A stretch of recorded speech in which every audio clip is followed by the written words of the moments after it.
Okay, so good evening and let's start.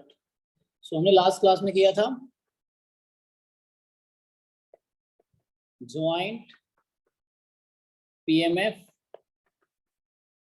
Joint PDF, joint CDF, right.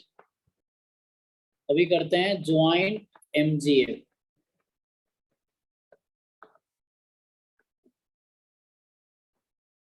Okay, so joint moment generating function. सो जैसे कि one variable में आप लोग जानते हो, डाउट अभी करते हैं इस थ्योरी के बाद, कुछ ना हो जिन लोगों का डाउट है। सो ज्वाइंट एमजीएफ क्या है? पहले हम लोग वन वेरिएबल में एमजीएफ क्या पढ़े थे ना, हमें ये देखना है ये क्या है। सो moment generating function.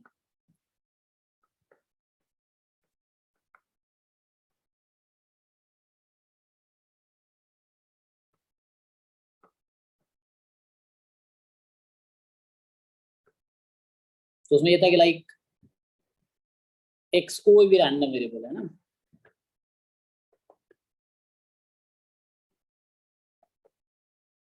then moment generating function of x, so we write it as mxt क्योंकि ये t का फंक्शन होता है।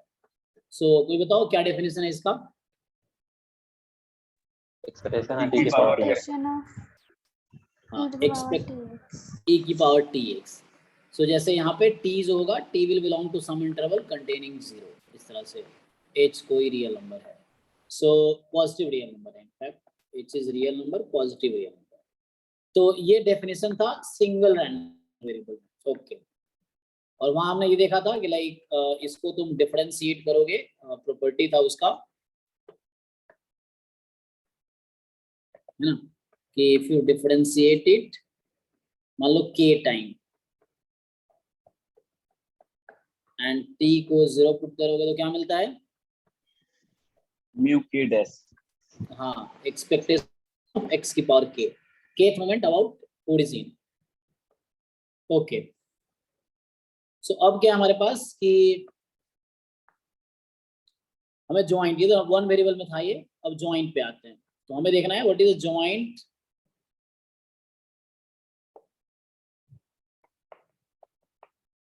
मोमेंट जनरेटिंग फंक्शन, ठीक है, joint MGF. So let x and y be two random variable, कोई भी किसी भी टाइप का हो सकता है, किसी भी कैटेगरी का, two random variable, let x and y be two random variable, then joint moment generating function, जिसका नोटेशन हम लोग यूज करेंगे mxy, और यहाँ दो t होगा, t1 t2, ठीक है। सो mxy t1 t2, यहाँ डेफिनेशन होगा एक्सपेक्टेशन ऑफ e की पावर t1x प्लस t2y, ठीक है, इस तरह से। तो e की पावर एक्सपेक्टेशन में t1x प्लस सिर्फ tx था, अब t1x प्लस t2y। ओके, सो यहाँ पे क्या होगा, फॉर जो t1 है that will be less than some h1 and t2 will be less than some h2, है ना, एंड फॉर एंड ऑल्सो या लिख दो where h1 is some positive real number, h2 is also some positive real number। मतलब ये है कि origin के नेबरहुड में डिफाइन होगा। सो this is the MGF in two variable, fine. अच्छा, अब अगर देखो क्या होगा कि तुमसे अगर पूछूं मैं, just note that, so note that अगर मैं मान लो t1 को 0 रख देता हूं तो क्या हो जाएगा, जो mxy t1 t2 है उसमें मैंने कहा t1 को हम रख देते हैं 0, ठीक है, तो क्या बच जाएगा, you put t1 is equal to 0 everywhere, t2 बच जाएगा, so expectation of e की पावर t2y, हाँ, मतलब ये हो गया कि दैट इज 0, t2, जब 0 पुट कर दोगे सो ये है mgf ऑफ y ना, y का mgf आ गया in terms of T2।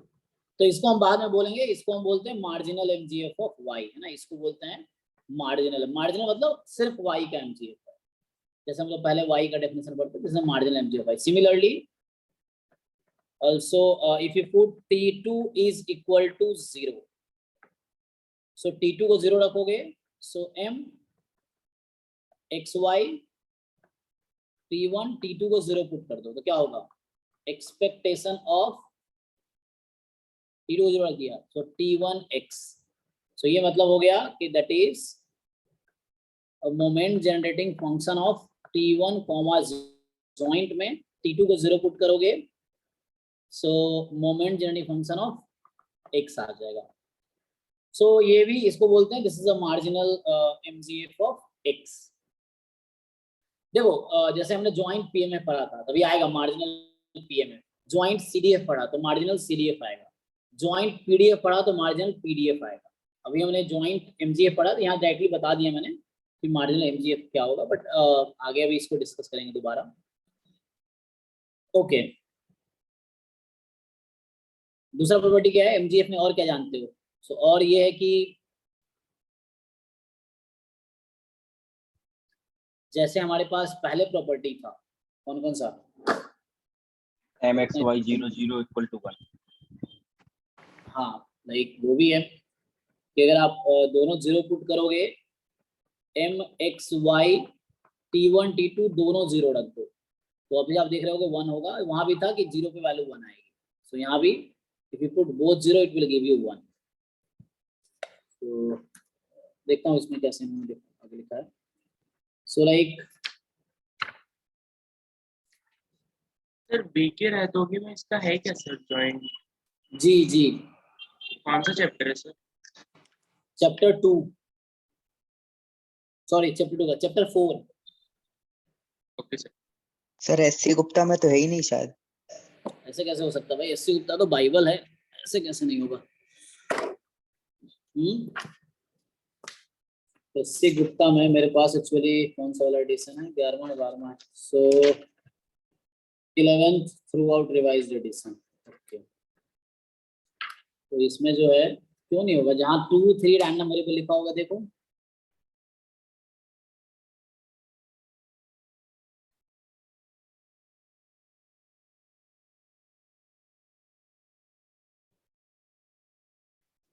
Random variables and distribution functions, इसी में कहीं ना कहीं होगा। सर इसी को बाई वेरिएट भी कहते हैं ना? 2 variate, multivariate, Y variate, bivariate. हाँ bivariate, yes bivariate. Sir इस चैप्टर में 2 डायमेंशनल रैंडम वेरिएबल्स दे रखे। यही 2 डायमेंशन चल रहा है, एक्स वाई दोनों है तो इसलिए 2 डायमेंशनल है। हाँ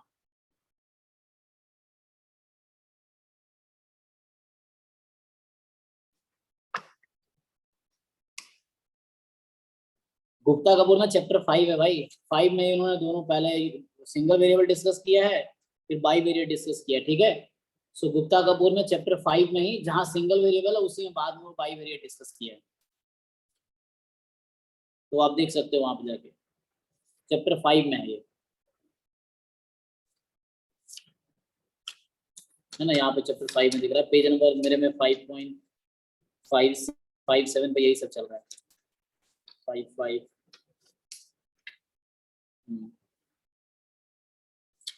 ठीक है, चैप्टर 5 में है गुप्ता कपूर में। ओके सो आगे आते हैं।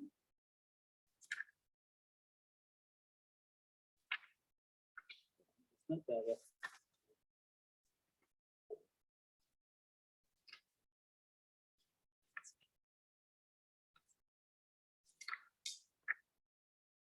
अच्छा मैंने वहां डिस्कस किया होगा इंडिपेंडेंस के साथ।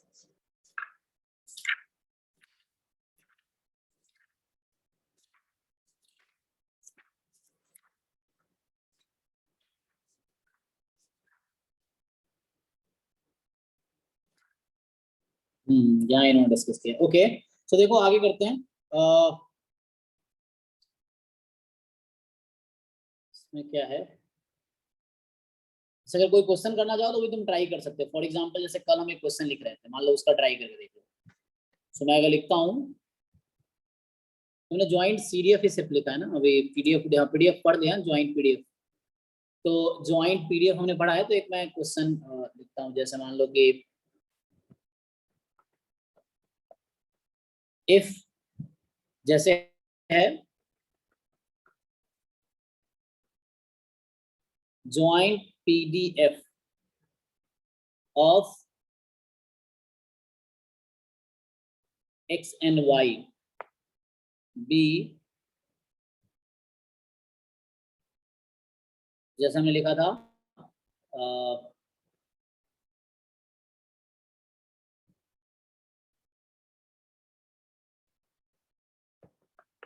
लास्ट क्लास में मैंने ये एग्जांपल यूज किए थे।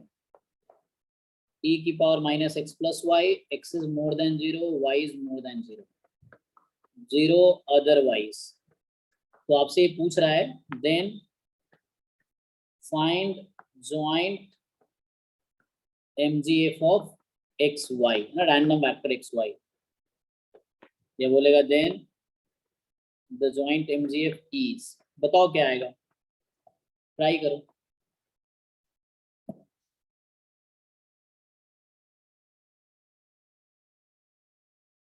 तो डेफिनेशन लगा। अच्छा, प्रॉब्लम ये है कि दो वेरिएबल में मीन कैसे निकालते हैं।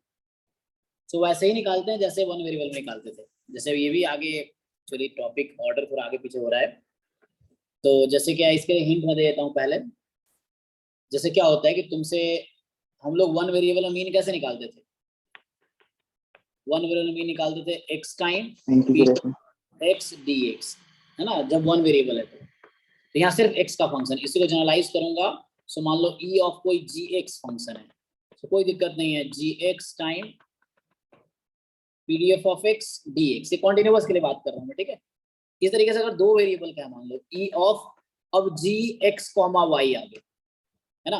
तो इसका मतलब क्या है कि लाइक दो वेरिएबल का फंक्शन है। पहले आसानी बताता हूँ। मान लो x इंटू वाई का मीन पूछ लिया, दोनों आ गया, तो यहाँ डबल इंटीग्रेशन हो जाएगा। क्या होगा, x into y time joint PDF of x y d x d y, यहाँ डबल इंटीग्रेशन हो जाएगा। अब जो भी x की लिमिट है वो पुट करो, जो भी y की लिमिट है वो पुट करो, इस तरीके से। अगर इसी इन जनरल अगर लोगे g of x comma y, so minus में से प्लस इंफिनिटी, सो यहाँ हो गया g of x comma y, फिर सेम थिंग इंटीग्रेट करो उसके लिमिट पे, ठीक है। सो ये हिंट है इस क्वेश्चन के लिए। सर क्वेश्चन दिखाइए। हाँ, अब ट्राई करो। चलो ये लो, हिंट भी साथ में है।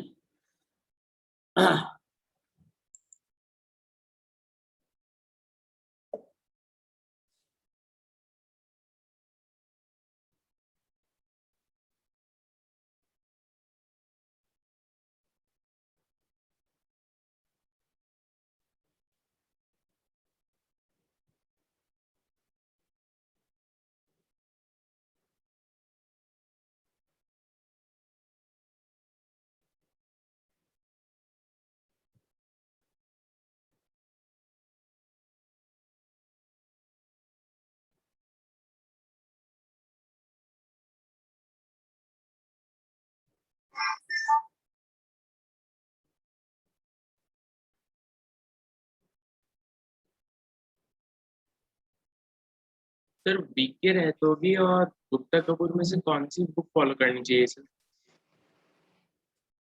जो आपको अच्छी लगती हो, क्योंकि ना तो वीके रोहतगी ने जैम के लिए लिखा है, ना गुप्ता कपूर ने जैम के लिए लिखा है। स्पेशल एग्जाम के लिए किसी ने नहीं लिखा है। सब में तुम्हें ज्ञान लेना है और उस ज्ञान को जैम के क्वेश्चन के लिए अप्लाई करना है, ठीक है।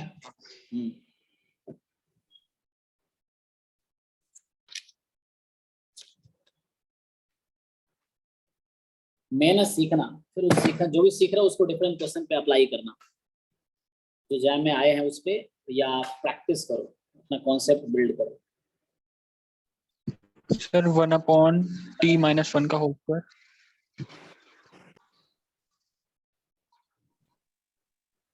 Sir 1/1 minus t1 into 1 minus t2. रुको रुको रुको रुको, एक करके 1 by 1। सो पहला क्या बोला? 1 माइनस क्या बोले थे बताओ? 1/1 minus t1 1 minus t2। Okay, सबका यही आ रहा है? यस सर यही है। ओके, ना बाकी और भी ऑप्शन बना सकता है वो, कि मान लो 1 minus t1 upon 1 minus t2 या 1 minus t2 upon 1 minus t1, ये लिख देगा 1 minus t1 into 1 minus t2, इस तरह से।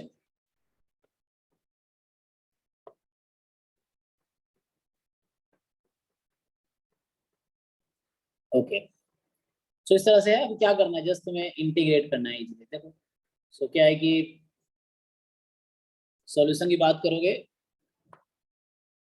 सो मैंने पूछा है कि joint mgf of x y, है ना, तो ये होगा एक्सपेक्टेशन e की power t1x plus t2y। So यहां से डबल इंटीग्रेशन, मैंने कहा जो भी फंक्शन है, सो e की power t1x plus t2y into e की पावर pdf है x plus y dx dy। x की लिमिट है 0 से इंफिनिटी, y की लिमिट है 0 से इंफिनिटी, ठीक है। सो क्या होगा?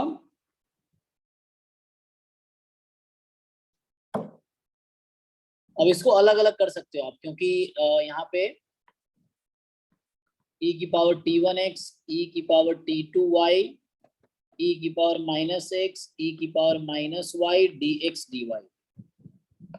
तो एक्स वाई वाले अलग अलग है, कोई किसी से फर्क नहीं पड़ता, तो तुम ऐसा करो t1x और e की पावर माइनस x, इसको अलग कर लो, एंड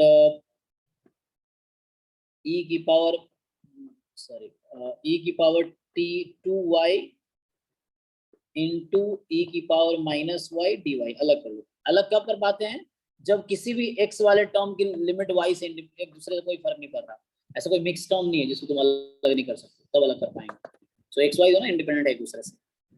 सो यहाँ से 0 से इंफिनिटी e की पावर हो जाएगा t1 माइनस 1 x dx और e की power t2 minus 1 y dy। अब इसको इंटीग्रेट कर लो, सो e की power t1 minus 1 into x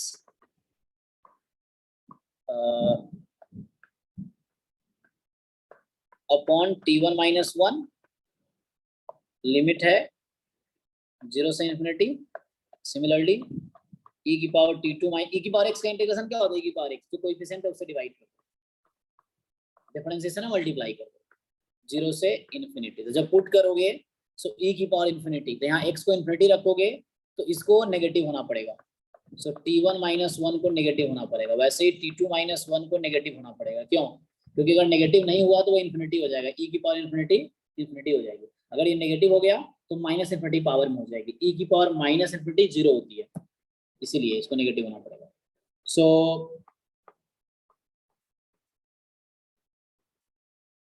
So what I'm saying कि t1 minus 1 should be negative and t2 minus 1 should be negative। Okay, तो ये आ जाएगा 0 माइनस दिस, तो फाइनली आ जाएगा minus 1 upon t1 minus 1 and then ऐसे ही minus 1 upon t2 minus 1। So simplify कर लो जैसे लिखना है तुम्हें। तो पॉजिटिव क्या है? 1 माइनस t1, तो हाँ ठीक है। सो 1 upon 1 minus t1 time 1 minus t2। तो आप लोगों ने सही निकाला ना, बस यहाँ ये है कि t1 लेस देन 1 है और t2 भी लेस देन 1 है। देखो किसी को डाउट है तो बताओ, जस्ट कंडीशन का बताना थोड़ा। t1 माइनस 1 लेस देन 0 ये क्यों लिया? ग्रेटर देन नहीं हो सकता क्या?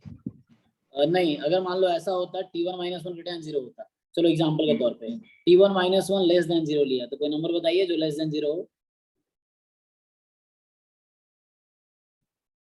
कोई भी एक नंबर बताओ, 0 छोटी हो।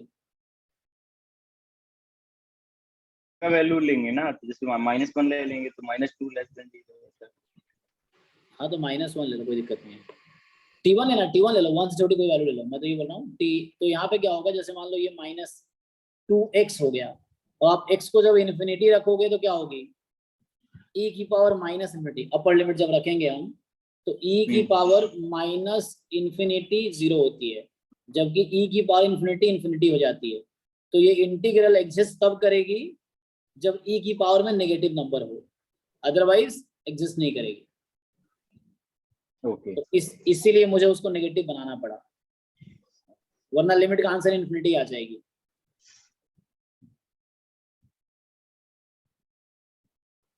ओके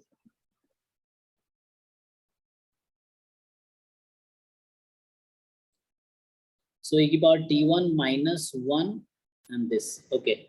So इसमें गामा फंक्शन भी लगा सकते हैं सेम सर। लगा सकते थे, हाँ हाँ सर, ऊपर से और सिंपल हो जाता है। हाँ राइट, तो उससे भी हो जाता है।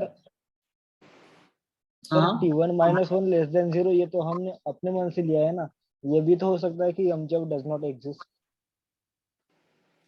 मतलब ये जो mgf एग्जिस्ट कर रही है इस कंडीशन पे, अगर t1 मोर देन 0 है, t2 मोर देन 0 है, तो answer does not exist. Yes, इस कंडीशन में ये mgf है।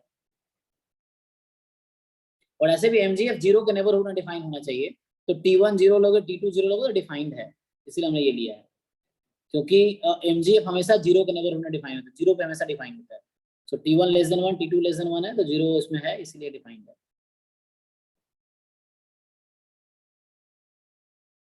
ये तो फाइनली हो गया कि यहाँ mgf जो आ गया, ये फाइनल आंसर आ गया।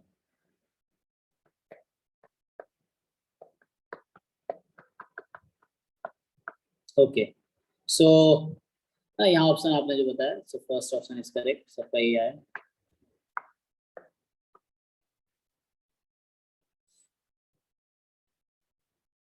चलो, तो ये तो mgf तुमने कंटिन्यूअस का निकाला, डिस्क्रीट का भी ऐसे निकाल सकते हो। मान लो एक डिस्क्रीट का देता हूँ एग्जांपल कि, तो डिस्क्रीट में क्या होगा, वैसा ही जैसे डिस्क्रीट में तुम लोग ex कैसे निकालते थे फॉर डिस्क्रीट, अगर बात करूं मैं फॉर डिस्क्रीट, तो आप लोग ex निकालते थे समेशन करके, summation x into probability at x, और x की जो भी वैल्यू है उस पर समेशन कर दो, जो भी वैल्यू है ना। मान लो कोई gx है, सो ऐसे ही summation gx time probability at x।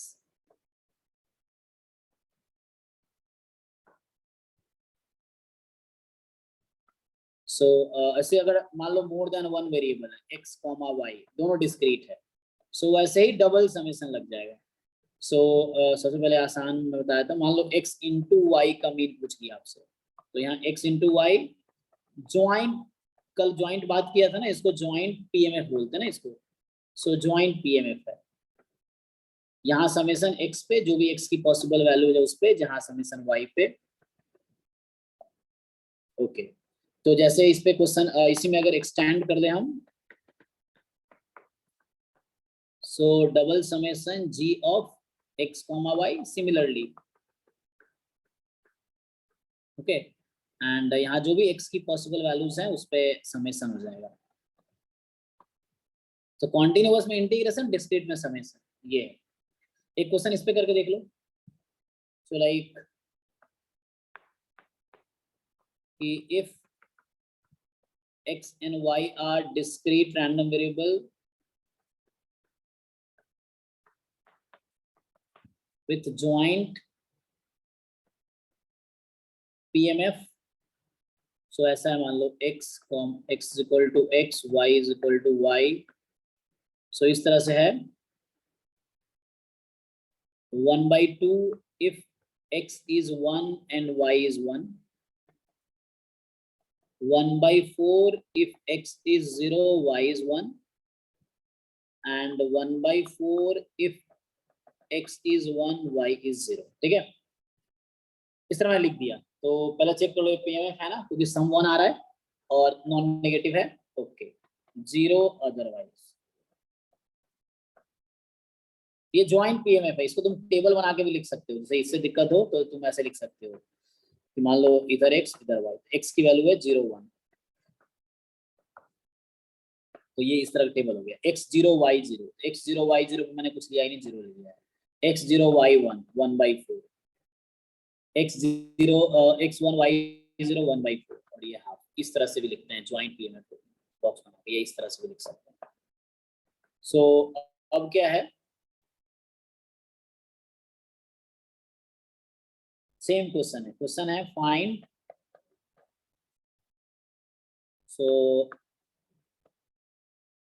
Joint MGF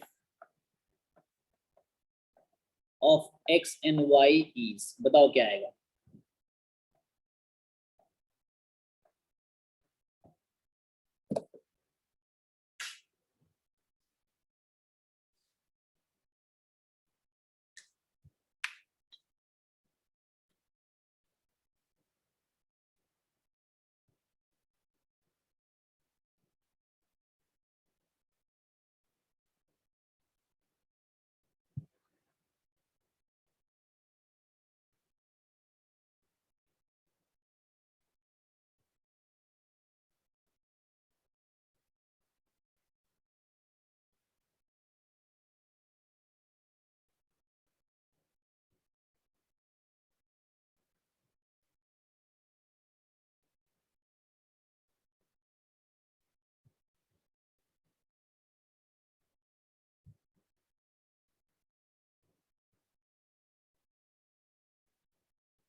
इतना मुश्किल है क्या?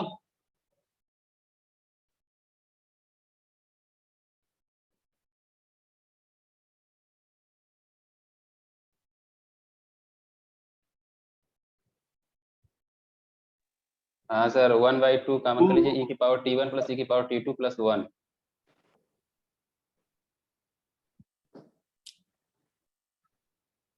+1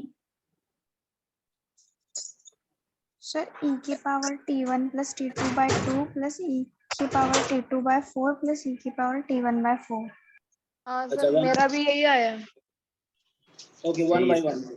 तो e की power t1 whole upon 4 e की power t2 whole upon 4 e की power t1 plus t2 whole upon 2/2। हाँ यस सर, यही है। यही है सर। तो इस तरीके से मतलब इजी है, जस्ट तुम्हें डेफिनेशन लगाना है जो एक्सपेक्टेशन का है, पहले MGF का फिर बाद में मीन का। तो आपका ऐसे अलग अलग ऑप्शन बनाए जा सकते हैं, e की पावर t1 अपॉन 2 है ना, e की पावर t2 अपॉन 4, इस तरह से कुछ लिख देगा, e की power t1 plus t2 upon ना होल अपॉन 4, ऐसा कुछ लिख देगा अलग अलग कॉम्बिनेशन में।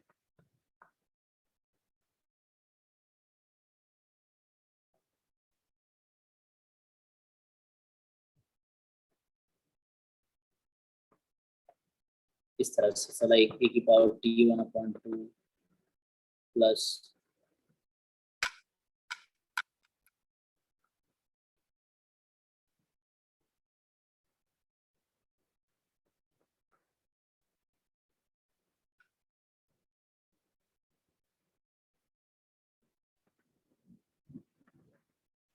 इस तरह से कुछ बना देगा।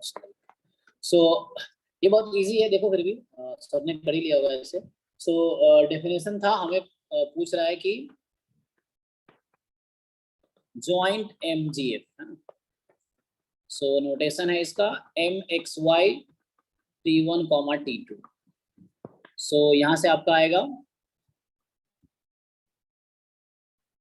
एक्सपेक्टेशन ऑफ e की power t1x plus t2y. So this is just summation, double summation लगा लो, e की power t1x plus t2y and probability x is equal to x comma y is equal to y. So y is equal to y and summation over x. तो x की value 0 या 1 है and y की value 0 या 1 है. So different combination बना लो, है ना.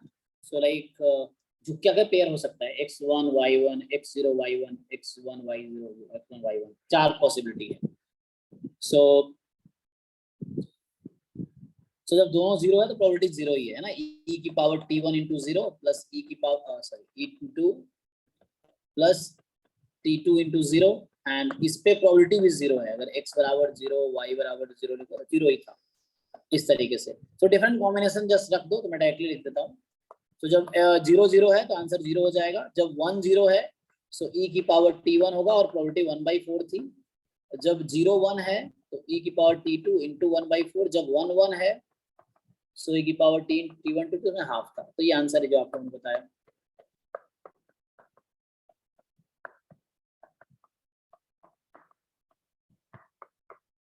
ओके, सो ये आंसर है ना. इसको तुम अलग अलग भी कर सकते हो चाहो तो प्रोडक्ट में. ठीक है, तो एमजीएफ निकालना आ गया. अब क्या है, एमजीएफ का यूज क्या था, जैसे तुम अगर लिखोगे सो हमने ये देखा था, मैं बताया था कि वन वेरिएबल में क्या होता है, हम जितनी बार डिफरेंशिएट करेंगे सिंगल वेरिएबल में mxt है, चाहे डिस्क्रीट हो, कॉन्टिन्यूअस हो, चाहे मिक्स्ड हो, किसी भी टाइप का रैंडम वेरिएबल हो. अगर मैं एक बार t के रिजल्ट डिफरेंशिएट करके t0 रख रहा हूँ सो मुझे ex मिलेगा ना. अगर दो बार डिफरेंशिएट कर रहा हूँ, we are differentiating twice and then putting it 0, so उस केस में आपका आंसर ex² आएगा, लाइक दैट, इस तरीके से. तो वही यहाँ पे ज्वाइंट में अब देखो कि if x and y are any two random variable and m, मान लो मैं डायरेक्टली ऐसे t1 t2 सिर्फ ऐसे लिखता हूँ, b joint pmf of x and y, then देखो सिंपल. अगर मैं इसको डिफरेंस, अच्छा एक यहाँ फुल डिफरेंस नहीं होगा, पार्शियल डेरिवेटिव होगा, क्योंकि यहाँ दो वेरिएबल है t1 t2. जब कोई भी फंक्शन का दो वेरिएबल होता है, दो इंडिपेंडेंट वेरिएबल होते हैं, so if it has two independent variable then we have to differentiate partially. So t1 के रेस्पेक्ट में पार्शियली डिफरेंशिएट करते हैं और तुम t1 को और t2 को दोनों को 0 पुट कर दोगे तो क्या आंसर आएगा, क्या होना चाहिए, तुम्हें क्या लगता है?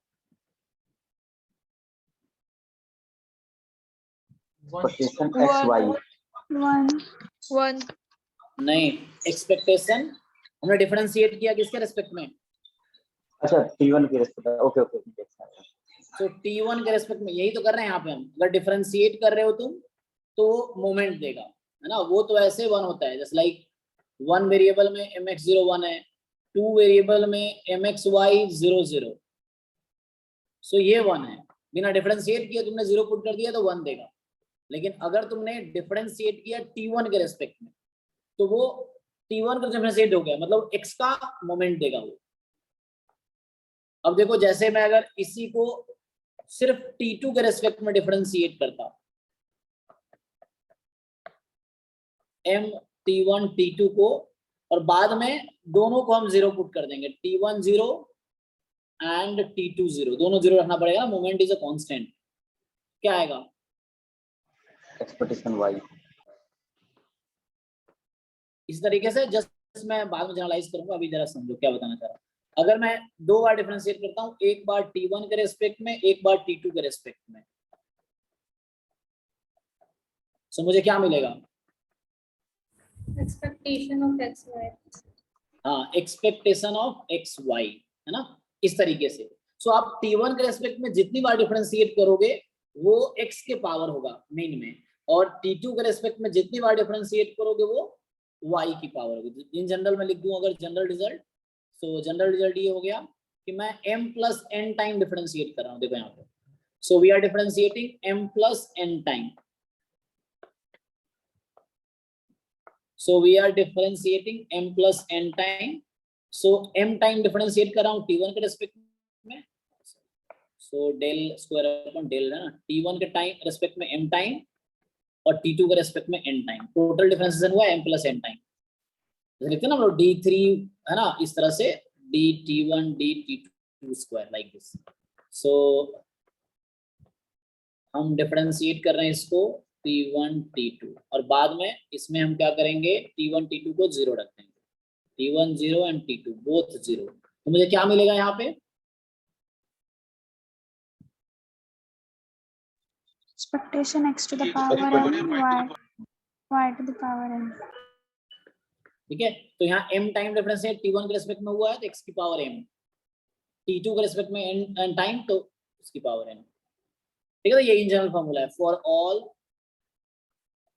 m, कोई भी नेचुरल नंबर ले लो आप, और n कोई भी नेचुरल नंबर ले लो, ये होल्ड करेगा। ठीक है, तो चलो एक जैम का क्वेश्चन देखते हैं इस पे, इस फॉर्मूले पे जो जैम में आया हुआ है। फॉर्मूला एक बार देख लो, अभी भी डाउट है तो पूछ सकते हो, जस्ट एक बार फॉर्मूला देख लो या नोट कर लो, क्योंकि इस पे ही क्वेश्चन है डायरेक्ट।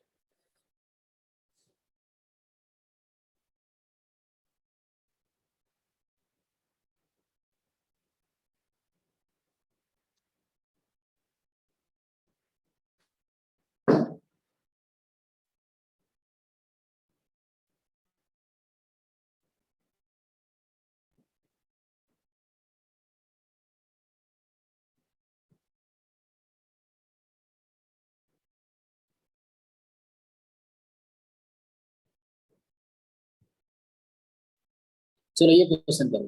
तो यहाँ तो उन्होंने कुछ और पूछा, मैं तुमसे इस क्वेश्चन में, या मैं इधर लिख देता हूँ इसमें, बाय द वे सॉल्व करेंगे एंड में तो यही जरूरत पड़ेगी जो मैं लिखूंगा, तो अभी मैं इसको उधर लिख देता हूँ। तो ये जैम का आया हुआ क्वेश्चन है, just the question is if joint MGF moment genetic function of x and y is m t1 comma t2 is equal to 1 upon 1 minus t1 minus t2 1 minus t2। Okay, कुछ condition जो भी है उसमें जरूरत नहीं पड़ेगी। तो question ये पूछा जा रहा है, देन पहला पार्ट तुमसे पूछ रहा हूँ कि व्हाट इज द EX, दूसरा पार्ट है what is the EY, third part है what is EXY and the fourth part is what is EY square। बताओ चारों। तो इजी है, जस्ट अप्लाई द फॉर्मूला, ऊपर फॉर्मूला है तुम्हारे पास, जस्ट अप्लाई इट।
बना रहा है सर।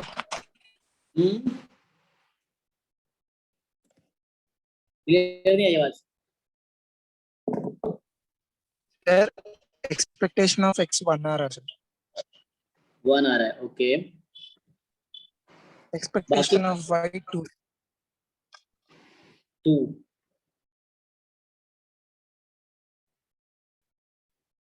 आगे।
फोर्थ ऑप्शन 6 आ रहा है, ई वाई स्क्वायर।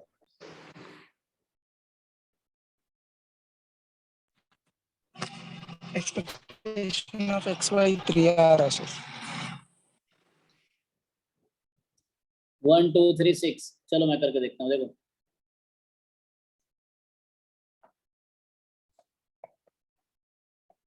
देखो तो क्या है ना, EX तुम्हें पता है कि क्या होता है। EX क्या है कि तुम्हें डिफरेंशिएट करना है M को, you have to differentiate M with respect to T1 only, and बाद में T1 को 0 और T2 को 0 रखना है। देखो डिफरेंशिएशन T1 के रेस्पेक्ट में हो रहा है ना, सो लाइक ये है कि तुम T2 को पहले 0 रखो या बाद में 0 रखो, कोई फर्क नहीं पड़ेगा, क्योंकि T2 is like a constant for T1। T1 के रेस्पेक्ट में T2 एक कांस्टेंट जैसा ही है जब तुम T1 के रेस्पेक्ट में डिफरेंशिएट कर रहे हो। सो बेटर है कि तुम क्या करो, पहले M में T2 को 0 पुट कर दो, तो क्या होगा, या तुम कहने का मतलब मेरा ये है T2 को जब 0 पुट कर दोगे तो मार्जिनल आ गया T1 का, X का मार्जिनल आ गया, मार्जिनल को डिफरेंशिएट कर लो। तो हमने ये पढ़ा है ना अभी, आगे देखो मैं दूसरा तरीका बता रहा हूँ। तो ये हमने फॉर्मूला देखा है, या बाकी तुम जानते ही हो कि क्या होता है, हम ये जानते, देखो M T1, 0, ये तुम्हें अभी बताया था ना हमने क्या होता है ये। So this is same as MX T1, ठीक है। तो क्या आ जाएगा, T2 को 0 रख दो पहले, इसमें T2 को 0 रख दो, मतलब जैसे भी कर दो तुम्हारी मर्जी, टेक्निक वही है। सो T2 को 0 पुट कर दोगे, so you will gate 1 minus T1, and अब इसको डिफरेंशिएट कर लो एक बार और T1 को 0 पुट कर दो, so you differentiate MX T1 with respect to T1। तो 1/x का डेरिवेटिव माइनस 1/x स्क्वायर है ना, माइनस t का प्लस t हो जाएगा। अब यहाँ तुम पुट कर दोगे T1 को 0, so you put T1 is equal to 0। So मैं नेक्स्ट स्टेप में लिख देता हूँ। So when you put EX is nothing but ये MX डैश 0, मतलब ये M डैश X है ना, T1 सेम चीज कैसे भी करो। मैंने कहा T2 को 0 रख दो तो X का मार्जिनल MGF आ गया, मार्जिनल आ गया तो उसको डिफरेंशिएट कर लो एक बार और 0 पुट कर दो T1 को, तो ये आंसर 1 आ गया। ओके, सिमिलरली EY चाहिए। सो EY का भी सेम लॉजिक है कि लाइक जो ज्वाइंट है उसमें T1 को 0 रख दो। सो ये हम जानते हैं कि MY T2 देगा, वो फॉर्मूले से मैंने लिखा था ऊपर। सो T1 को 0 रखो तो 1 माइनस T2 का होल स्क्वायर हो जाएगा। ओके, सो 1/1 माइनस T2 होल स्क्वायर। अब इसको डिफरेंशिएट कर लो T2 के रेस्पेक्ट में, सो d/d T2 of this. So 1/x square का डेरिवेटिव माइनस 1/1 इसका क्यूब इनटू -1 करेंगे तो प्लस है ना, T2 का कोएफिशिएंट -1 है इसीलिए। सो जब तुम 0 पुट कर दोगे M डैश Y 0, सो ये होता है EY देता है वो। सो 0 पुट कर लो तो आंसर 2 आ गया। ओके, सो EX1 EY2 अब जैसे EX स्क्वायर EY स्क्वायर मैंने पूछ लिया है, तो इसी को एक बार और डिफरेंशिएट कर लो। So like you do double differentiation with respect to T2, किसका, My ऑफ T2 का। सो एक बार और डिफरेंशिएट करो इसको, you differentiate it once more. तो जब एक बार और डिफरेंशिएट करना है तो 2 बाहर रखो, 1/x³ का -3 अपॉन इसकी पावर 4, एंड फिर -T2 का कोफिशिएंट -1 है तो वो बना दे, तुम्हें देख लो डिफरेंशिएशन अपने तरीके से। तो सो पावर 4 6/1 - T2 की पावर 4। सो यहाँ से आ गया। सो अब यहाँ पे क्या करना है, हमें EY स्क्वायर चाहिए। तो EY स्क्वायर क्या होता है, My को डबल डेरिवेटिव करो, T को 0 पुट करो, तो आंसर इज 6। ओके, सो ये भी आ गया। अब बचा third part. So third part में क्या था, EXY, तो मुझे उसको एक बार T1 के रेस्पेक्ट में और एक बार T2 के रेस्पेक्ट में डिफरेंशिएट करना पड़ेगा। किसको, जो ज्वाइंट था हमारे पास, T1 T2 जो ज्वाइंट था। तो पहले T1 के रेस्पेक्ट में कर लेते हैं, तो या पहले आसान किसके रेस्पेक्ट में, T1 के रेस्पेक्ट में आसान है या। सो हमें क्या करना है,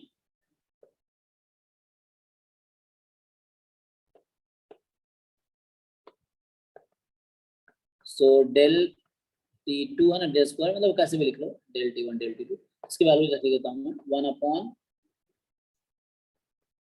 इसका मतलब ये होता है, देखो 2 बार है ना, तो इसका मतलब यही है कि एक बार T1 के रेस्पेक्ट में, एक बार T2 के रेस्पेक्ट, पहले T1 के रेस्पेक्ट में कर लेते हैं। सो 1/1 - T1 - T2 था, and 1 - T2। So now you do what, del upon del T2 as it is रखो, पहले इसको T1 के रेस्पेक्ट में डिफरेंशिएट कर लो। सो जब तुम डिफरेंशिएट कर रहे हो तो 1/1 - T2 is like a constant with respect to T1। So हो जाएगा -1/1 - T1 - T2 होल स्क्वायर, इन्हें प्लस हो जाएगा। सो हमने T1 के रेस्पेक्ट में डिफरेंशिएट कर दिया इसको। अब हमें T2 के रेस्पेक्ट में करना, तो T1 T2 0 पुट करना था, तो अभी पुट कर दो या बाद में पुट करो, बराबर ही है। सो मैं T1 को जस्ट 0 पुट कर दूंगा, T1 का काम हो गया है। सो उससे थोड़ा सा कैलकुलेशन इजी हो जाएगा। डेल T2, तो ठीक है ना, या आप प्रोडक्ट टूल लगाना चाहो प्रोडक्ट टूल लगा लो, सब टू यू। सो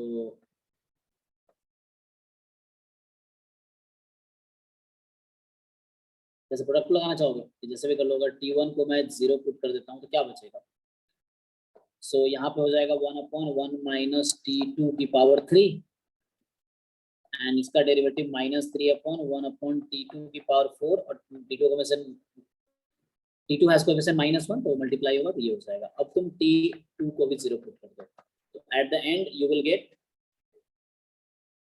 M, हमने क्या किया है, 2 बार डिफरेंशिएट किया, del T2 M del T1 del T2, बाद में हमने कहा कि T1 को 0 और T2 को 0 पुट कर लो, तो एट द एंड हमें ये मिलेगा EXY, और यहाँ T2 को 0 पुट कर लो, सो यू विल गेट, ना इसमें 0 पुट करो, सो यू विल गेट 3। ठीक है, सो ये डिफरेंशिएशन था बस। तो 1 2 3 6 है ना, आप लोगों का सही आंसर आया सबका। सो तो इस तरह से मान लो है ना, एग्जाम में ऑप्शन बना दिया MS2 में, so you can get the answer. Any doubt, कुछ पूछना है किसी को?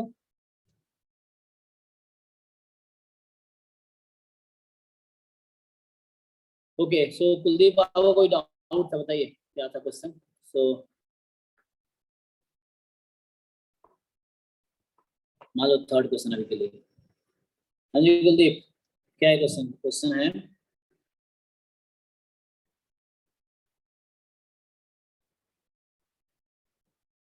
हो किस हो गए?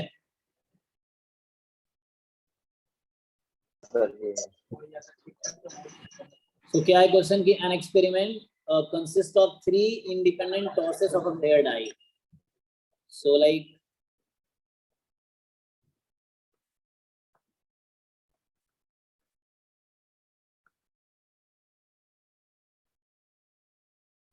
a pair die is tossed independently 3 times।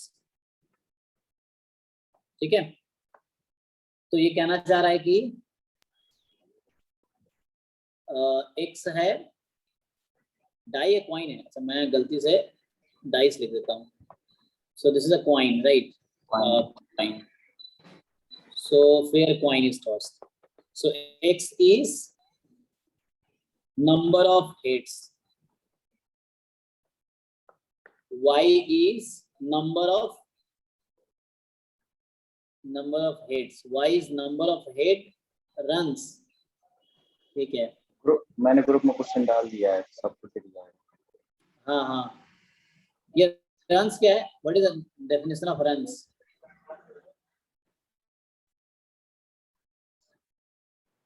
Sir लगातार, कंटिन्यूसली, जैसे हेड हेड. अच्छा. Number of head runs, length of head runs. तो मुझे देखना पड़ेगा रन्स का क्या मतलब है, ये कौन सा पेज है. This is the question number, ये गुप्तापुर का है ना, तो पेज नंबर बताओ जरा, क्या इसमें दिख नहीं रहा.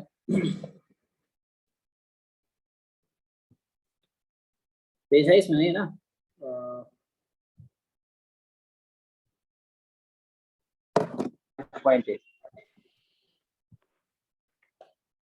रिपीट करो. 5.8. 5.8.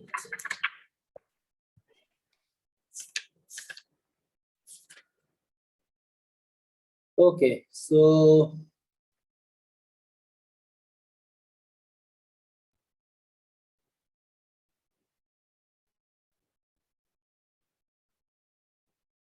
अच्छा, रन एक्चुअली ये थोड़ा नॉन पैरामीट्रिक स्टेटस में आता है. इस यहाँ पे इस तरह क्वेश्चन जैम में तो नहीं आए, क्योंकि ये वर्ड तुम्हें जानना पड़ेगा, what is meaning of run, है ना. सो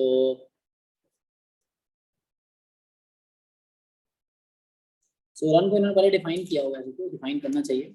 so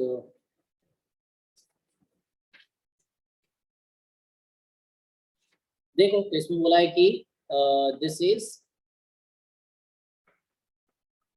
number of heads runs and Z है length of the head runs.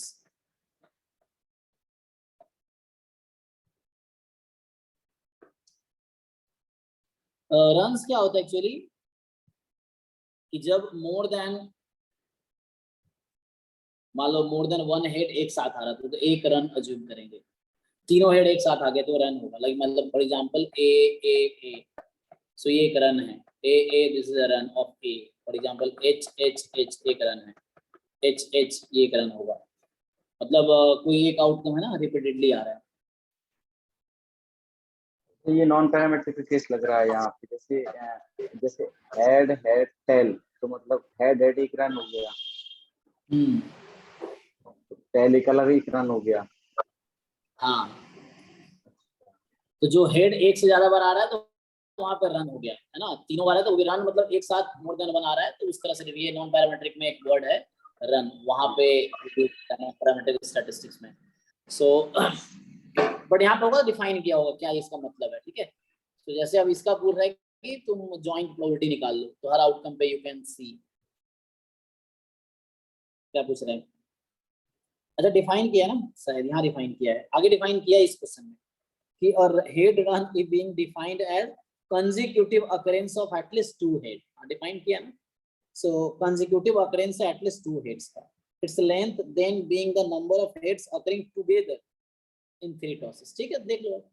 so like जैसे तुम देखोगे तो तुम्हारे पास इन्होंने डिफाइन किया रन को. so जब ये हम ओमेगा देखेंगे, सैंपल स्पेस मुझे पता है 8 आउटकम है.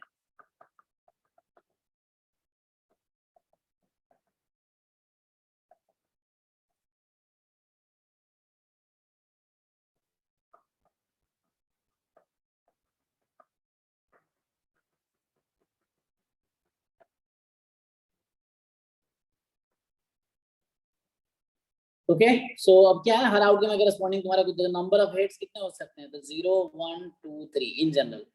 या तो है ना एक बार हेड आएगा, या 0 बार, या 1, मतलब या तो एक बार भी हेड ना आए, या आगे ना. यहाँ पे नंबर ऑफ हेड 3 है, नंबर ऑफ हेड 2 है, number of head 2, number of head 1, number of head 2, number of head 1, number of head 1, number of head 0.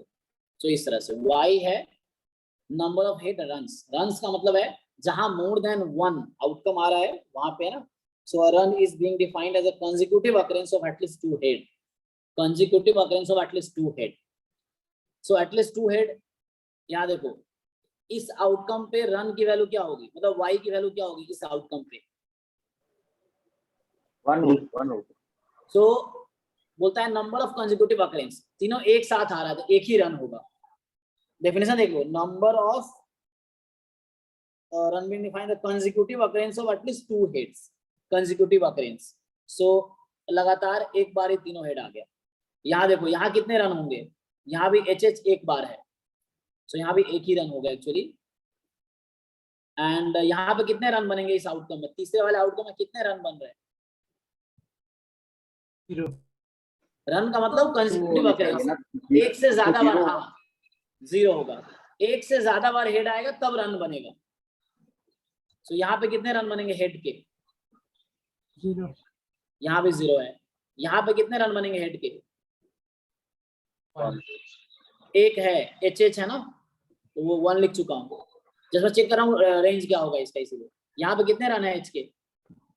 0, एक भी नहीं, यहाँ भी एक भी नहीं, यहाँ भी एक भी नहीं, ठीक है। सो मतलब 0-1 हो सकता है रन। अब तीसरा था length of the head runs, जो रन्स जहाँ बने उसका लेंथ क्या है। फॉर एग्जाम्पल यहाँ हेड कितनी बार आया? 3, इस रन में 3 बार आया। यहाँ पे एक रन बना, कितने हेड्स आए? मतलब 2 बार आया ना एक रन में, लेंथ ऑफ द रन पूछा है, सो 2। यहाँ तो रन बना ही नहीं तो 0 था, यहाँ तो रन बना ही नहीं 0, यहाँ रन बना था 1।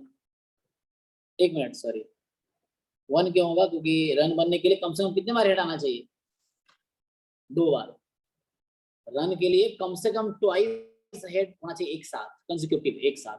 तो यहाँ पे एक साथ तो है, तो इसका लेंथ 2 ही हो गया, मतलब 2 तो लिख ही चुका हूँ। तो मैं बस जानना चाह रहा हूँ कि what is the range of this random variable. 1 तो आएगा ही नहीं, मतलब 3 2 मतलब 4 के लिए होता तो 4 हो जाता फिर वहां पे। जी 1 नहीं होगा, क्योंकि एक बार हेड आया तो रन बना ही नहीं, तो रन बनाए तो लेंथ निकालेंगे नहीं। अब आई थिंक कर सकते हो, अब ट्राई कर सकते हो आप, हो जाएगा यस या सर। मैं करके दिखाऊं? एक मिनट देखो। सो मैं आउटकम्स लिख देता हूं। मान लो कहीं लिखा हुआ है कि z इज इक्वल टू 3, तो ये एक सेट है, इसमें कौन कौन से आउटकम सेलेक्ट करोगे? z इज इक्वल टू 3 पे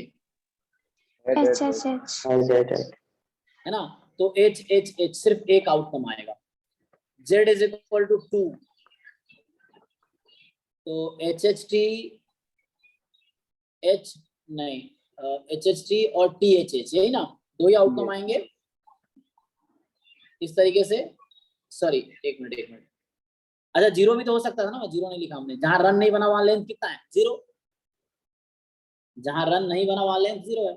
सो z बराबर 0, मतलब length of the run is 0। बाकी सारे आउटकम लिख दो इसके अलावा। सो HTH, जहां रन नहीं बना वहां पे HTT and THT TTH TTT, इस तरह से हो गया। बाकी ऐसे आउटकम लिख लो। अब तुम्हें अब इसका मैं प्रोबेबिलिटी पूछ लेता, क्या होगा? 1/8 इसकी प्रोबेबिलिटी पूछ लो, 2/8 इसकी प्रोबेबिलिटी पूछ लो। सो 5/8 हो गया पीएमएफ। ये किसका पीएमएफ हो गया? जेड का। समझ आ रहा ना, पूरा समझ नहीं रहा। z बराबर 3 पे मास है 1/8, z बराबर 2 पे मास है 2/8, z बराबर 0 पे मास है 5/8। सिमिलरली y और x का नहीं लिख लोगे पीएमएफ, आया ना?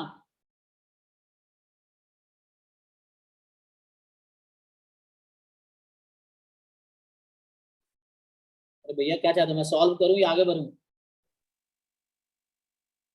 हो जाएगा सर, हो जाएगा ना। तो अभी मैं z का पीएमएफ लिख दिया। सिमिलरली आप y का देख लो कि मान लो y बराबर 0 है, इसका क्या मतलब है कि नंबर ऑफ हेड रन्स, जहां रन नहीं बना वहां पे 0, तो जहां पे HH साथ नहीं थे मतलब, है ना। So number of head runs की बात कर रहा है, जहां पे हेड रन्स की बात। सो 0 का मतलब है एक भी रन नहीं बना, जहां रन नहीं बना तो लगातार नहीं आया। तो ये पांचों आ जाएंगे, HTH HTT HTT, फिर आ जाएगा THT TTH एंड देन आ जाएगा TTT। इस तरीके से y बराबर 1, तो 1 का मतलब हो गया कि जहाँ रन बना है ना, ये बोला है कि number of head runs. So runs का मतलब जहाँ पे लगातार आया। सो एक बार रन बना मतलब एच एच एच, जहाँ हेड साथ आया वो रन बना वहां पे। सो एक रन बना, एक साथ चारों आया तो भी रन एक ही बनता है। रन का मतलब है कि लाइक साथ आया तो यस, नहीं आया तो नो। सो ये हो गया, बाकी आउटकम्स लिख लो अब। H H T T H H, यही होगा बस। सो इस पे मास है y बराबर 0 पे मास कितना है 5/8, y बराबर 1 पे मास कितना है 3/8, और बाकी तुम x का तो बचपन से करते आए हो, ये क्या ही लिखना है मास, है ना। ओके चलो तो वो कर लो, बाकी ऐसे ही कर लो, x + y ऐड कर लो। नहीं समझ आ रहा तो बताओ। हो जाएगा सर, ट्राई करें। हाँ ठीक है, ओके।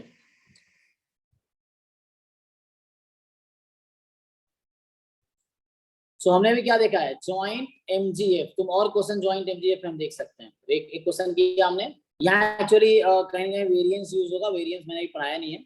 सो लाइक अगर मैं थोड़ा सा तुम्हें फिर भी हिंट दूं, सो लाइक मतलब वेरिएंस इसका बात अभी करेंगे जॉइंट में बात। सो जैसे जेड क्या है, यहाँ पूछा है variance of Z. So variance of Z मेरा क्या है x + y, यहाँ जेड क्या है x + y। अब इसको खोलोगे, तुम्हें बताया नहीं है इंडिपेंडेंट है, इंडिपेंडेंट भी पढ़ना है अभी हमें, तो इंडिपेंडेंट अभी स्टार्ट करता हूँ। So variance of x plus variance of y plus 2 time covariance of xy, ये फॉर्मूला होता है जो कि अभी देखेंगे हम। सो यहाँ पे आ गया वेरिएंस x क्या होता है, e(x² - e(x का होल स्क्वायर), ये वेरिएंस x हो गया। वेरिएंस y क्या होता है, ey² - ey का whole square plus 2 time covariance क्या होता है, e(x × y - e(x ey)। अब देखो यहाँ जब जो तुमने फाइंड किया उन सब की जरूरत है, यहाँ पे तुमने जो भी फाइंड किए उन सब की यहाँ जरूरत है।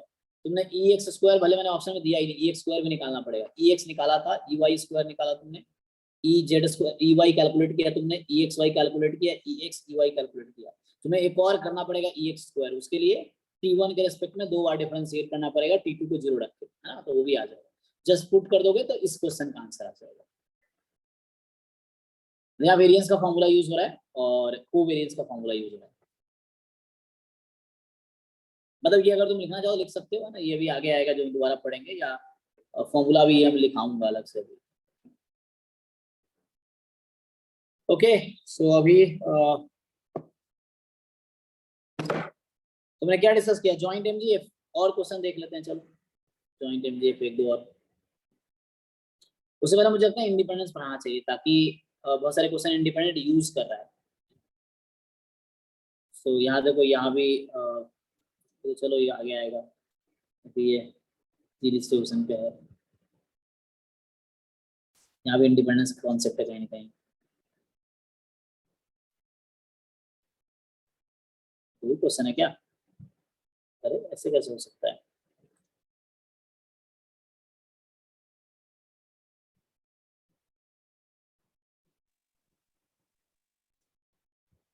Moment estimate this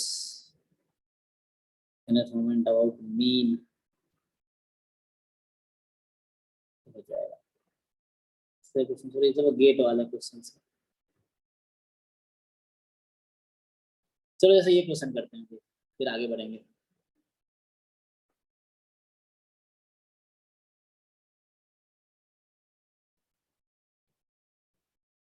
ये करके फिर अगला थ्योरी कंटिन्यू करेंगे, इंडिपेंडेंस की थ्योरी करेंगे। इंडिपेंडेंट रैंडम वेरिएबल क्या होता है, इंडिपेंडेंट इवेंट हमने पढ़ा होगा।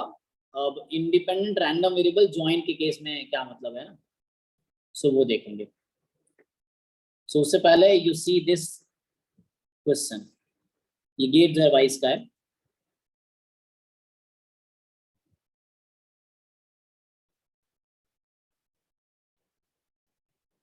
बोला let x and y be two random variables such that mgf of x is empty। तो ये empty जो है x का mgf है। Moment genetic function of y is this, so ht जो है y का mgf है। तो बोल रहा है तुमसे अगर mean and variance of x are this and this, okay, तो what is the variance of y। Try करो, ट्राई बताओ क्या है। हिंट ये है कि h को डिफरेंशिएट करो एक बार, t को 0 पुट करो तो ey आ जाएगा, क्योंकि इसने बोला ना mgf y का है, इसलिए ey निकालने के लिए क्या करना पड़ेगा, h डैश 0। अब क्या बोला और क्या पूछा है, वेरिएंस ऑफ y, तो वेरिएंस y की जरूरत क्यों पड़ेगी, क्योंकि ey वेरिएंस में ey स्क्वायर अगर चाहिए तो h डबल डैश करो फिर 0 पुट करो, तो ये निकालो, यही हिंट है तुम्हारे लिए। h को डिफरेंशिएट करो और 0 पुट करो, डबल डिफरेंशिएट करो 0 पुट करो, और बताओ क्या आएगा। अच्छा ey स्क्वायर वेरिएंस y पूछा तुमसे। हाँ सर यहाँ पे ये बोल रहा है कि x mgf है, x का mt है, तो mt को 0 रख के अलग कर दे, मतलब इसको अलग ही कर दे, तो मतलब कैसा, मतलब सही नहीं रहेगा। उससे क्या होगा, mt 0 equal to 1, mt 0 equal to 1, तो ये अलग हो जाएगा, तो देन इसको डिफरेंशिएट कर देंगे। नहीं तुम t 0 कर दोगे फिर तो एक ही t है, इसमें अकेला है ये दो ज्वाइंट नहीं है, सिंगल है वो, ये ज्वाइंट का नहीं, एक्चुअली क्वेश्चन में ज्वाइंट है नहीं, सिंगल रैंडम वेरिएबल है, ये एक ही t है, इसमें t1 t2 होता तो ज्वाइंट होता। ये mt जो mt है इसको लेके चलना पड़ेगा। हाँ mt का यूज कहाँ है, देखो m0 0 होगा, अगर मैं आप लोगों से पूछूं m डैश 0 क्या होना चाहिए, हाफ। यहाँ लिखा है कि मीन जो है x का वो हाफ है, और बोला है mt x का mgf है, हाफ होगा। m डबल डैश 0 क्या होगा, तो वो एक्स स्क्वायर निकालना पड़ेगा। एक्स स्क्वायर क्या होता है, वेरिएंस एक्स प्लस मीन का स्क्वायर, सो वेरिएंस एक्स 1/4 प्लस 1/4 कितना आ जाएगा, m डैश 0, ये भी हाफ आ जाएगा। ये कहां से निकाला, इस लाइन को यूज करके मैंने ये दोनों निकाला है। हमने जो ये जो लाइन है, इस लाइन को देख के हमने ये दो चीजें लिखी हैं, क्योंकि ये बोलना चाह रहा है कि EX हाफ है, इसका मतलब m डैश 0 हाफ है, और 1/4 EX स्क्वायर है, मुझे दिया है, सॉरी x स्क्वायर कह रहा है, वेरिएंस 1/4 इसने लिखा है वेरिएंस है, सो वेरिएंस जो है 1/4 है, वेरिएंस क्या होता है, EX स्क्वायर माइनस EX का whole square, EX square put कर दो तो यहाँ से आ जाएगा EX स्क्वायर, क्योंकि हाफ ही आ जाएगा, तो हाफ ही आ गया तो वही m डैश 0। एनीवे समझने वालों के लिए इतना काफी है।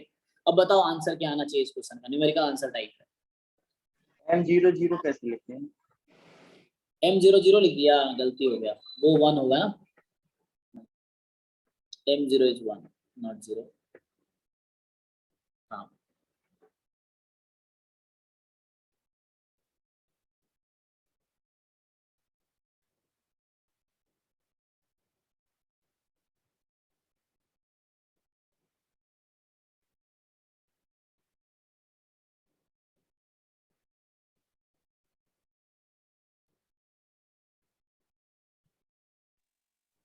Fifteen by 16 sir. ओके 15/16, चलो ए ऑप्शन। 9/16। अच्छा रुको मैं इधर लिखता हूँ तुम लोग। सो ये क्वेश्चन है गेट 2022 का, और क्वेश्चन नंबर है 30।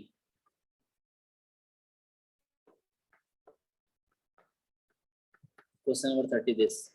सो mxt जो है वो है 2/3 e की पावर 2t प्लस 1/3 mt, नहीं ये ht था, ठीक है, नहीं सॉरी 3/4 1/4 है, ये 3/4 1/4 है, ठीक है, यहाँ तक ठीक है।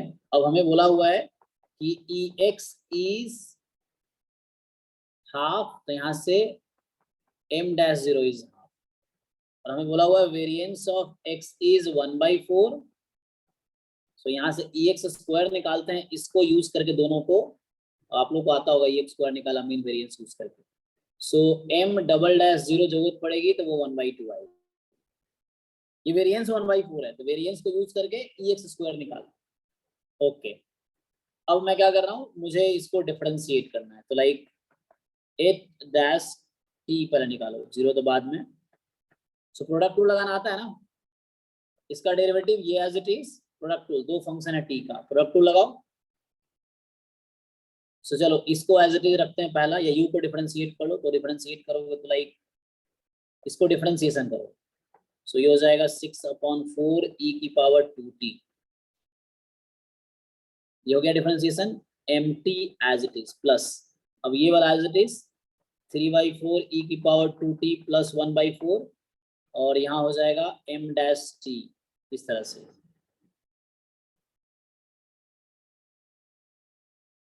उसके बाद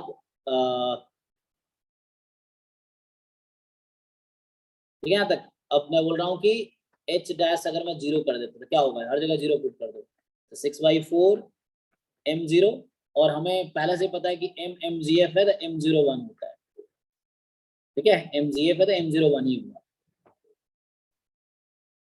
प्लस 3/4 1/4 1 हो गया, into m dash 0। So finally ये हो गया 6/4, m डैश 0 है हाफ, सो प्लस 1/2 जो कि 2/4 हो गया, तो 8/4 कितना आ गया 2। ये e h डैश 0 मतलब यहाँ से e ऑफ y निकला 2, ey क्यों निकला 2, क्योंकि h dash 0 is the h is mgf of y, that's why. अब चलो इसको कंटिन्यू करते हैं, एक बार और डिफरेंशिएट कर लो इसको कंटिन्यू करके। सो एक बार और डिफरेंशिएट करोगे h डबल डैश t, फिर से यहाँ प्रोडक्ट रूल, तो 6/4 करोगे तो ये 12/4 e की power 2t mt as it is plus 6/4 e की power 2t and m dash t, ये इसका प्रोडक्ट रूल से हो गया, प्लस अब इसको डिफरेंशिएट करो, सो 6/4 e की power 2t into m dash t plus, अब 3/4 प्रोडक्ट रूल तुम लोग को आता होगा लगाना, है ना, ऑब्वियसली आता होगा ना, क्योंकि तुमने लोअर क्लास में पढ़े होंगे। m डबल डैश t, अब इसमें क्या करो, t को 0 रख दो, तो h डबल डैश 0, अब पुट करो जहां जहां t है 0 रखो, so 6/4 m0 plus 6/4 m dash 0 plus, नहीं यहाँ गलत हो गया, 12/4 है ना, एंड आगे 6/4 m डैश 0 प्लस 1 टाइम, ये 1 हो जाएगा 0 रखोगे तो m डबल डैश 0। अब ये सब मुझे पता है पहले से, सो 12/4 m0 is 1, 6/4 m dash 0 is half, 6/4 m dash 0 is half, 1 into double dash 0 is half, ठीक है, सब पता है मुझे। अब पुट करो, बताओ कितना है, सो 12/4 प्लस 6/8 प्लस 6/8 प्लस 1/2, सिंप्लीफाई कर लें, 8 ले लो एलसीएम, 24 प्लस, ये कुछ गलत नहीं हो रहा है, चेक कर लो फिर भी, नहीं ठीक है, आई थिंक डबल डैश निकाल रहे हैं ना, तो चेक कर लेना गलत ना हो रहा। सो लाइक 6 प्लस 6 प्लस कितना 4, कितना आ गया ये 40/8 5।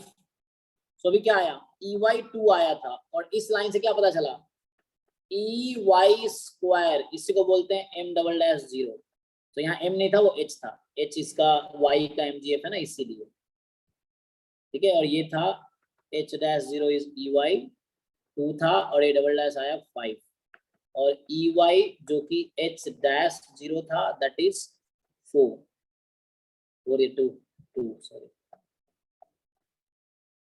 अब बताओ क्या करेक्ट आंसर है, व्हाट इज वेरिएंस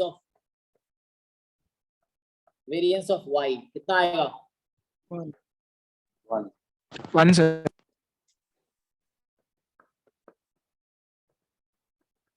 ठीक है, so answer is 1 for this question. एक और मेथड है इसका इंडिपेंडेंस यूज करके, बट दिस इज ओके। सो देखो तो यहाँ से क्या है, इसका 30 का आंसर चेक कर सकते हैं, तो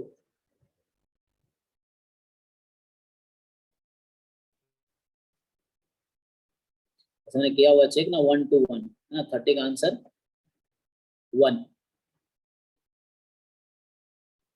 ठीक है। सो 1 आया, दैट्स फाइन। और करना है मोमेंट क्वेश्चन, ये आगे बढ़े, थ्योरी कराऊं आगे। ये सब तो कर रखा हुआ 1 वेरिएबल वाला, हम ज्वाइंट वाला ढूंढ रहे हैं। ये सभी तुमने कर रखा है 1 वेरिएबल में।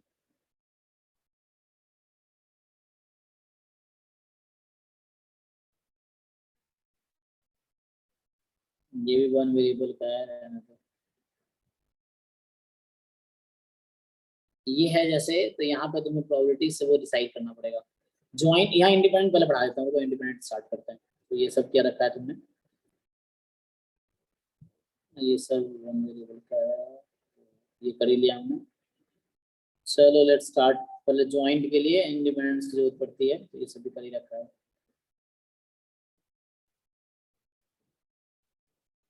ये एक्चुअली सैम्पलिंग में आएगा आगे। एनीवे चलो पहले इंडिपेंडेंस करते हैं, फिर बाकी क्वेश्चन करेंगे। सो आगे आते हैं। सो अभी हमने क्या किया है, अभी हमने देखा है ज्वाइंट मोमेंट जनरेटिंग फंक्शन, ठीक है, ये किया है। अब करते हैं, जिस बुक में कुछ एक्स्ट्रा है क्या देख लेता हूँ, बड़ी पहले इंडिपेंडेंस करते हैं, फिर बाकी बात करेंगे इंडिपेंडेंस के बाद। देखो तो इंडिपेंडेंट लिखता हूँ, ये हो गया, दिस इज डन। अब आगे बात करना है इंडिपेंडेंट रैंडम वेरिएबल।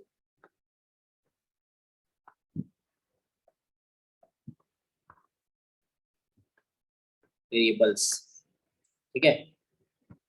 सो क्या होगा कि late x and y are 2 random variable, then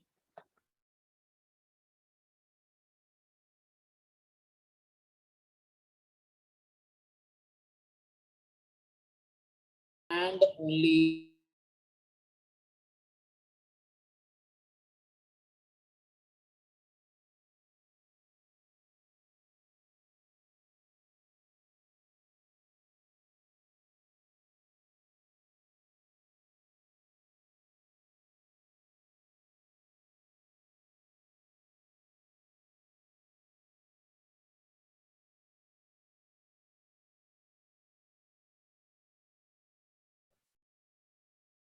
just wait.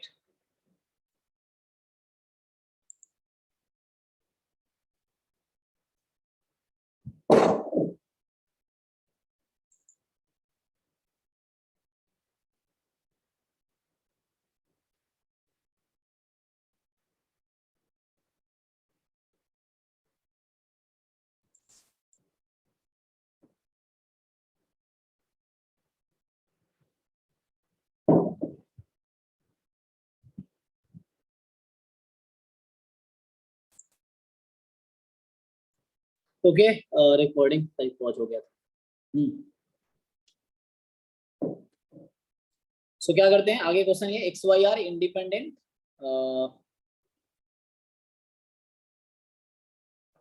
दूसरा स्टेटमेंट है, मैं ऑडिबल हूं कि नहीं? Yes sir. Yes sir. Okay, so x y are equivalent, ये एक इंडिपेंडेंट रैंडम वेरिएबल्स है, तो ये इक्विवेलेंट है इसके। हमने लिखा था इसको ज्वाइंट, जो है हमारे पास f x y x comma y किसका इक्वल है।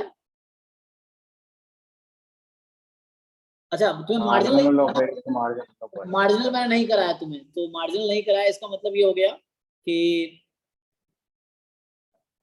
पहले मार्जिनल कराना चाहिए ना।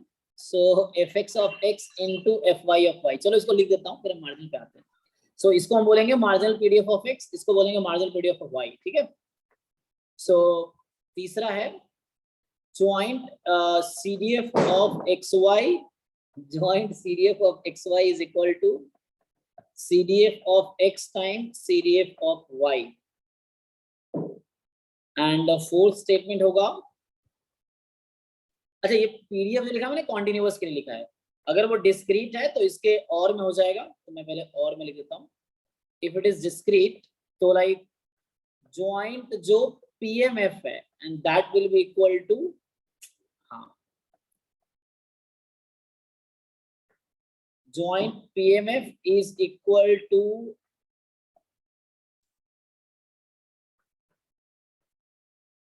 और ये CDF है, joint CDF is equal to, CDF दोनों का टर्म में सेम ही रहता है, so fx of x and fy of y, so this is fine.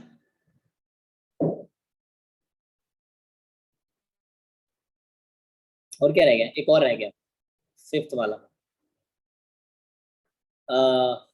मतलब ये कॉन्टिन्यूअस के लिए और डिस्क्रीट के लिए। कॉन्टिन्यूअस में क्या होता है, पीडीएफ होता है, डिस्क्रीट में पीएमएफ होता है। एंड पांचवा है ज्वाइंट एमजीएफ, जो हमने लिखा था ना T1, T2 is equal to marginal at T1 and marginal of y at T2। ये सारे इक्विवेलेंट है, इफ एंड ओनली इफ है, ठीक है। तो मैं क्या बोला हूँ, एक्स वाई इंडिपेंडेंट है तो joint PDF is equal to product of marginal PDFs, और joint PMF is product of marginal PMFs, and joint CDF is product of marginal CDF। joint MGF, अभी पर हमने joint MGF is equal to product of marginal MGF। पहले हम marginal पढ़ते हैं, तो joint पढ़ के सीधा हम यहाँ पे आ गए।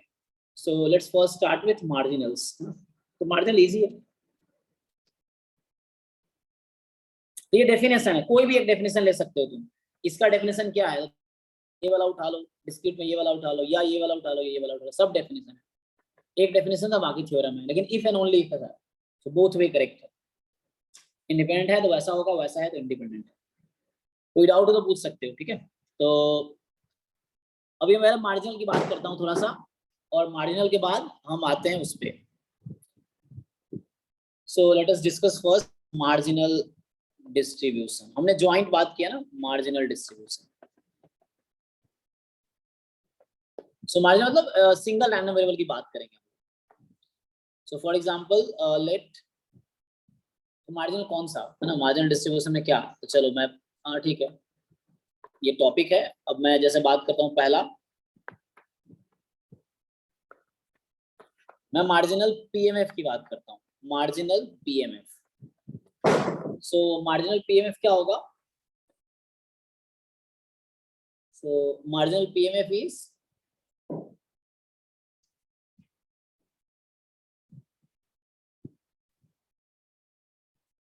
मतलब ऐसा है, late x and y are two discrete random variable, okay, with joint PMF probability x is equal to x and y is equal to y, then ठीक है ना, डिस्क्रीट हमें ज्वाइंट पीएमएफ दे रखा है, तो हमसे पूछ रहा है कि इसका मार्जिनल पीएमएफ क्या होगा। सो मान लो मैं लिखता हूं then marginal PMF of x, इसका क्या होगा नोटेशन, कैसे नोट करेंगे इसको हम, जी आप एक्स लिख दीजिए सर। नहीं, marginal PMF this probability of capital x equal to small x, हाँ इसको बोले मार्जिनल। अब हमें ये सीखना है कि ज्वाइंट से मार्जिनल कैसे आएगा। क्वेश्चन ये है कि ज्वाइंट से मार्जिनल कैसे आएगा। सो होगा क्या, तुम्हारे पास ज्वाइंट है दिस एंड दिस, जब इसको तुम समेशन कर दोगे y के रेस्पेक्ट में, y from i plus limit, ये x का मार्जिनल आ गया। सिमिलरली तुम्हें पता होना चाहिए कि joint MGF, joint PMF, probability mass function से मार्जिनल पीएमएफ कैसे निकलता है।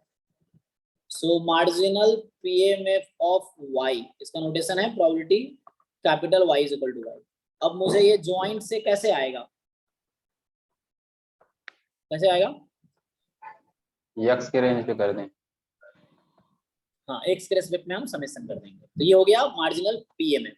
तो ज्वाइंट दिया है, मार्जिनल की जरूरत है, तो x का मार्जिनल चाहिए तो y के रेस्पेक्ट में समेशन कर दो, y का मार्जिनल चाहिए तो x के रेस्पेक्ट में समेशन कर दो, तो खत्म हो जाएगा। ओके, सिमिलरली मैं मार्जिनल पीडीएफ की बात करता हूँ। marginal PDF. So what is marginal PDF? So let x and y are two continuous random variable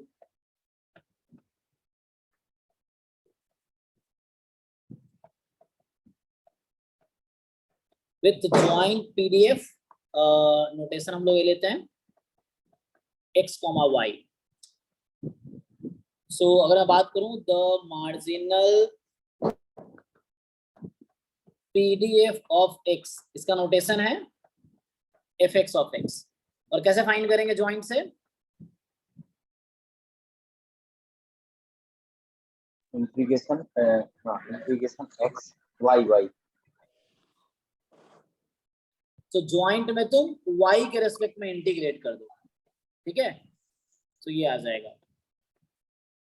और द मार्जिनल PDF नहीं, हाँ, ऑफ y, इसका नोटेशन है fy of y, है ना? इसका नोटेशन ये है fy of y. तो ये fx of x है, वही बात है। और ये हम यहाँ बात कर रहे हैं fy of y. सो जो जॉइंट आपके पास है, just you integrate with respect to x.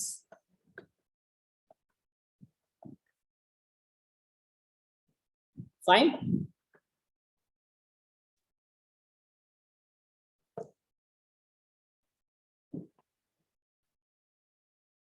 हाँ या ना?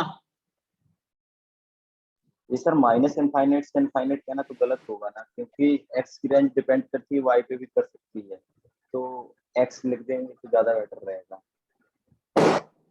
जैसे 0 less than x less than y less than infinite, तो एक दूसरे पे डिपेंड कर रही है, तो मतलब वहां पे तो माइनस इनफाइनाइट से इनफाइनाइट नहीं जाएंगे ना, तो मतलब x से इनफाइनाइट मतलब 0 से इनफाइनाइट x जाएंगे y। हाँ, तो क्या कहना मतलब चाहते हैं? कहना ये चाहते हैं कि ऑलवेज माइनस इनफाइनाइट से इनफाइनाइट लिखना तो ठीक नहीं होगा ना यहाँ पे तो। नहीं, अरे वो लिखने का मतलब है कि हमें ये नहीं पता कि रेंज क्या है, तो अभी वो लिखा हुआ है। अगर जो भी ज्वाइंट का रेंज है, हम क्या करेंगे उस पे, बाकी अदरवाइज में आ जाएगा, समझ रहे हो? जैसे फॉर एग्जांपल, चलो अभी मैं क्वेश्चन लिखता हूँ, अभी देखो। ये तो जनरली सर लिखा गया है ना? हाँ, ये जनरल है कि पूरा पॉसिबल मैक्सिमम रेंज क्या हो सकता है एक्स का, माइनस से प्लस इंफिनिटी। क्वेश्चन में जो सपोर्ट होगा उसी पे इंटीग्रेट होगा, बाकी अदरवाइज हो गया तो अदरवाइज में 0 होता है, ठीक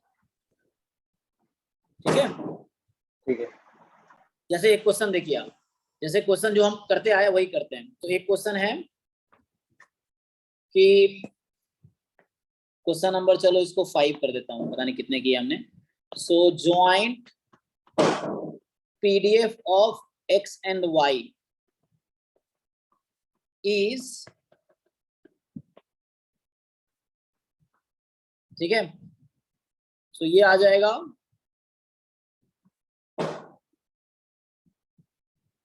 e की power minus x plus y, ये है, ठीक है? कब? जब x more than 0, y more than 0। ये एग्जाम्पल कब से लेके चल रहे हैं।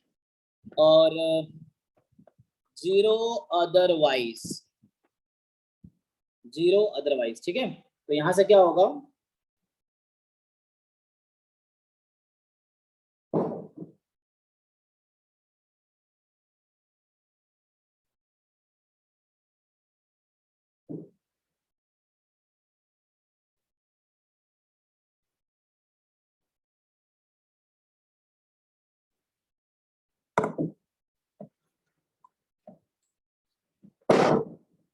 ओके? अदरवाइज, सो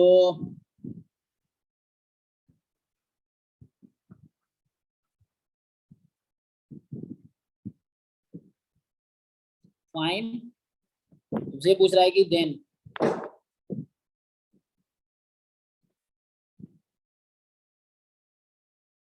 पहला ऑप्शन है, चलो मैं जैसे क्वेश्चन बना रहा हूँ, PDF ऑफ x बताओ क्या होगा। दूसरा क्वेश्चन होगा PDF ऑफ y बताओ क्या होगा। सॉरी, पहला ऑप्शन, दूसरा ऑप्शन। तीसरा ऑप्शन है कि PDF of x at t is same as PDF of y at t for all t belongs to R। And तीसरा ऑप्शन है x and y are independent. चलो पहले तो बताओ fx fy क्या होगा।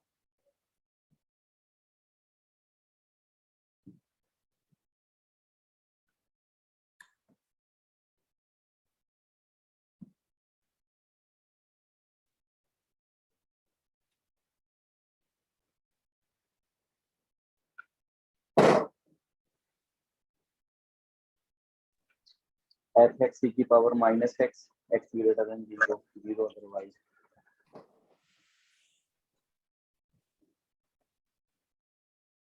e की पावर fy e की power minus y y greater than 0 0 otherwise and x and y are independent. तो अब कौन कौन सा ऑप्शन करेक्ट हो गया? आप 3 1 2 4 सी नहीं है करेक्ट। सी का सर मतलब कैसे होगा? e की power minus x equal to e की पावर माइनस y कैसे हो जाएगा? ध्यान से देखो, ध्यान से वेरिएबल देखो। यहाँ क्या है? सी सी भी करेक्ट है सर, और डी भी करेक्ट है। सी कैसे सर करेक्ट है? fx t पे x को हटा के t रखो, क्या होगा? fy अच्छा। t पे तो y को हटा के t रखो, तो सेम नहीं है? सी से देखेंगे मतलब ऐसा है। fx t अभी वेरिएबल x है। हाँ सर आ गया समझ में।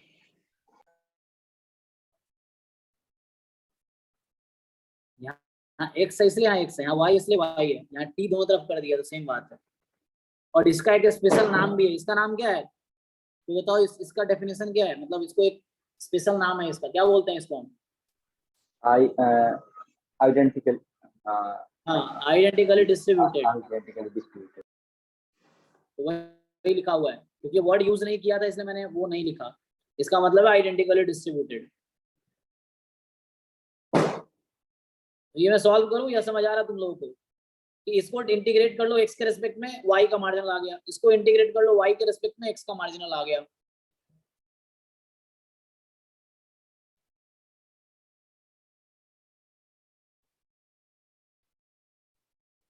सो एक वर्ड आता है आइडेंटिकली डिस्ट्रीब्यूटेड।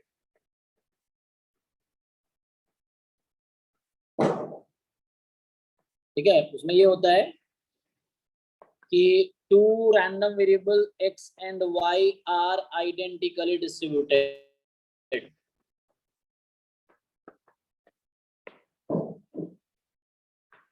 If फिर से मैं लिखता हूँ फॉलोइंग आर इक्विवेलेंट, लेकिन चलो अभी ठीक है। इफ जो CDF x का है किसी कॉमन पॉइंट, मान लो t पे, वही CDF y का होगा common point for all t belongs to r। और ये लिखो चाहे ये लिख लो, कंटिन्यूअस के लिए हो जाएगा कि जो PDF है t का वही PDF होगा y का for all t belongs to r।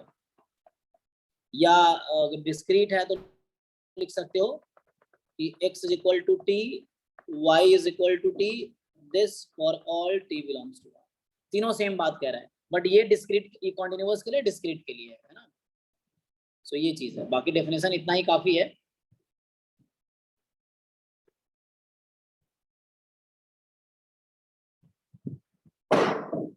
So identically distributed का मतलब डिस्ट्रीब्यूशन सेम है।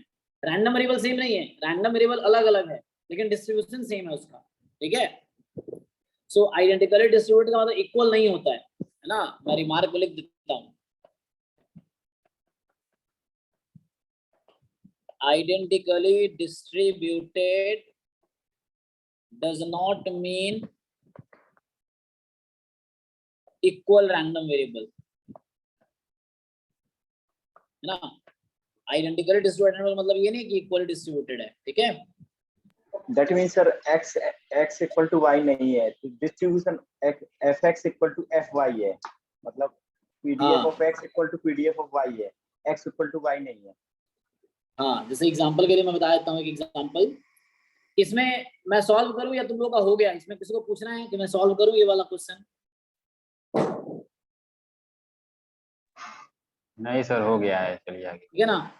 इसमें कुछ प्रॉब्लम है? जैसे ये दोनों अगर निकाल लिया तुमने तो इन दोनों को मल्टीप्लाई करोगे तो यही वाला आएगा, तो इसीलिए इंडिपेंडेंट भी था। इंडिपेंडेंट कब होता है? जब मार्जिनल का प्रोडक्ट ज्वाइंट के इक्वल है, तो इंडिपेंडेंट भी है। आइडेंटिकली डिस्ट्रीब्यूटेड क्यों है? क्योंकि यही दो निकाल लिया, तो बाकी इसी पे बेस्ड है। ओके, ऐसे ही एक टर्म आता है IID, तो वो तुम जानते होगे, IID टर्म है। इसका फुल फॉर्म क्या होता है IID का? Dependent identically distributed. Independent and identically distributed दोनों एक साथ होगा तब हम IID लिखते हैं। Independent and identically distributed. So दो रैंडम वेरिएबल अलग अलग है, सेम नहीं, दो डिफरेंट रैंडम वेरिएबल है जो इंडिपेंडेंट भी है और दोनों का डिस्ट्रीब्यूशन सेम है, तो हम बोलते हैं IID। इसका मतलब हो गया कि टू रैंडम वेरिएबल, मान लो x and y are IID if they are independent as well as they are identically distributed। Simple, नाम से ही क्लियर है डेफिनेशन, आइडेंटिकली डिस्ट्रीब्यूटेड। जैसे यहां मैं बात करूं तो देखो ये IID था, यहाँ जो XY था IID था। क्यों? इंडिपेंडेंट, ये आइडेंटिकली डिस्ट्रीब्यूटेड का डेफिनेशन है और ये इंडिपेंडेंट है, तो इंडिपेंडेंट भी है IID भी, दोनों अलग अलग रैंडम वेरिएबल है XY। लेकिन तो मैं लिख दूं in the above example, in the above question, जो क्वेश्चन था हमारा जहां ज्वाइंट MGF ज्वाइंट PDF मैंने लिखा था कि e की power minus x plus y, जब x मोर देन 0 है, y मोर देन 0 है, 0 अदरवाइज। सो इसका तुमने जब फाइंड किया था PDF, तो ये आएगा e की पावर माइनस, जस्ट इसको इंटीग्रेट कर लो y के रेस्पेक्ट में, 0 से इन्फिनिटी में, तो ये तुम्हारा आ जाएगा this. And fy of y अगर तुम फाइंड करते हो, so you will gate e की power minus y, y more than 0 and 0 otherwise. ठीक है, तो यहाँ पे ये है। और ऑल्सो तुम ये देख रहे हो कि like fx of x into fy of x, दोनों में x लिख रहा हूँ, ठीक है मैं। सो ये इक्वल है, नहीं चलो y लिख लो, सॉरी, सो y लिख लो fxy of x, product of marginal is equal to the join, तो ये इंडिपेंडेंस बता रहा है। एंड तुम ये भी देख रहे हो fx ऑफ, जैसे मैं t लिख दिया था, x लिख लो, और fy ऑफ x, यहाँ वेरिएबल सेम रखना है, वही t कर दिया था मैंने, तुम t कर सकते हो, no problem. For all t belongs to r, ये for all xy belongs to r, ना ये चीज है। तो ये बोलना चाह रहा है इंडिपेंडेंट है, ये बोलना चाह रहा है वो है। तो यहाँ पे ये था xy r IID, मैं ये लिखना चाह रहा हूँ कि xy जो रैंडम वेरिएबल है, they are IID, they are independent and identically distributed. So x and y are IID। एक डिस्क्रीट का एग्जांपल देता हूं, देखो। सो ये है कि या 3 dice are thrown independently, ठीक है, डाइस नहीं, चलो कॉइन ले लो। So coin are toss independently, x है नंबर ऑफ हेड्स, y है नंबर ऑफ टेल्स। तो मुझे बताओ पहले, क्या xy सेम रैंडम वेरिएबल है या डिफरेंट रैंडम वेरिएबल है?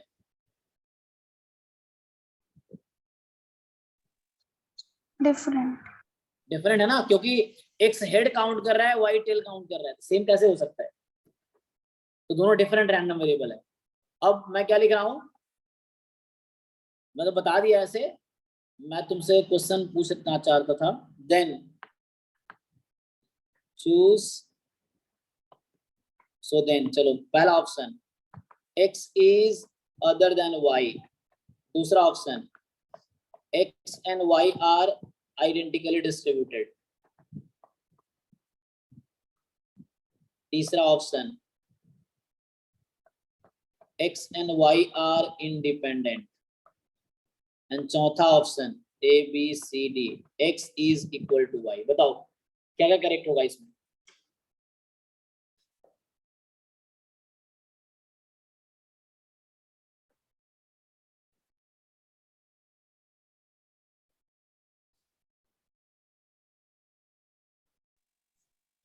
फर्स्ट 3। हाँ ठीक है,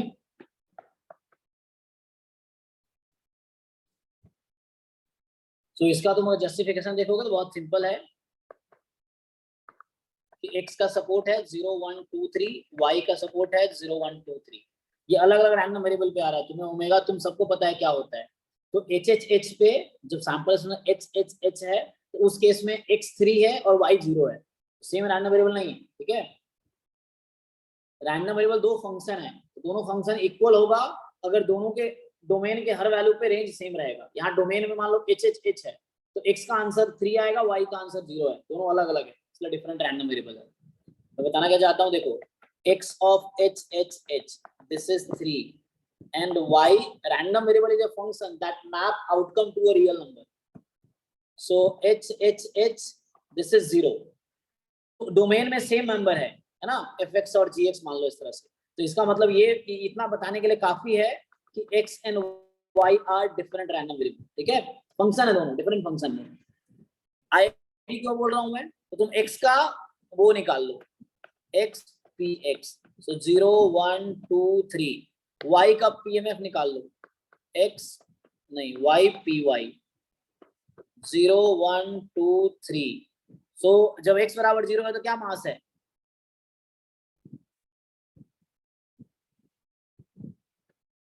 सोचोगे क्या प्रोबेबिलिटी, एक बार भी 1/8 नहीं आया, सो 1/8 एक बार हेड आया, 3/8 दो बार हेड आया, 3/8 तीनों बार हेड आया, 1/8 सेम हेयर 1/8 3/8 1/8। बताओ डिस्ट्रीब्यूशन सेम है कि नहीं है दोनों का? 0 पे मास यहाँ 1/8 है, यहाँ 1/8 है, 3/8 3/8 2/8, दोनों का पीएमएफ एग्जैक्टली इक्वल है। तो इसका ये मतलब नहीं कि इक्वल रैंडम वेरिएबल हो गया, इक्वल नहीं है, उसका पीएमएफ इक्वल है तो आइडेंटिकली डिस्ट्रीब्यूटेड है, इक्वल रैंडम वेरिएबल नहीं है।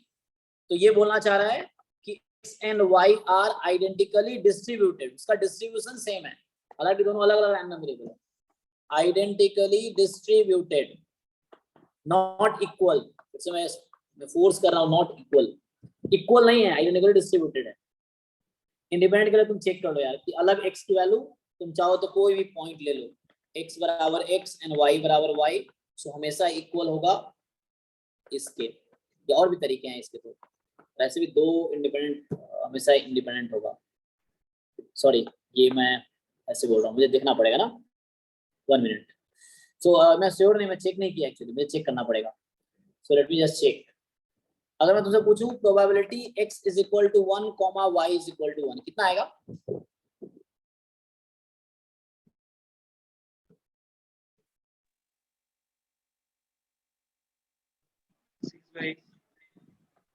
x इक्वल 1 का मतलब क्या, एक बार हेड आया, इसका मतलब क्या हुआ, ये इंटरसेक्शन है बीच में। तो कौन कौन से आउटकम होंगे, x बराबर 1 का मतलब क्या, H T T T H T T T H, ये मतलब हुआ x बराबर 1 का इंटरसेक्शन, ये इंटरसेक्शन है बीच में। y बराबर 1 का क्या मतलब है, H H T H T H T H H, ठीक है। क्या है दोनों में कॉमन, इस सेट में क्या कॉमन है, 5, तो ये हो गया 0। अच्छा अलग से मैं पूछूं व्हाट इज, अरे यार अलग से अगर मैं पूछता हूँ what is probability x is equal to 1,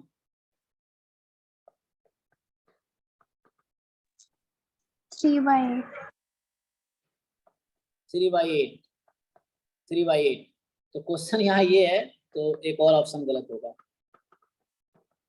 क्या इक्वल है इसके, इंडिपेंडेंट नहीं होगा।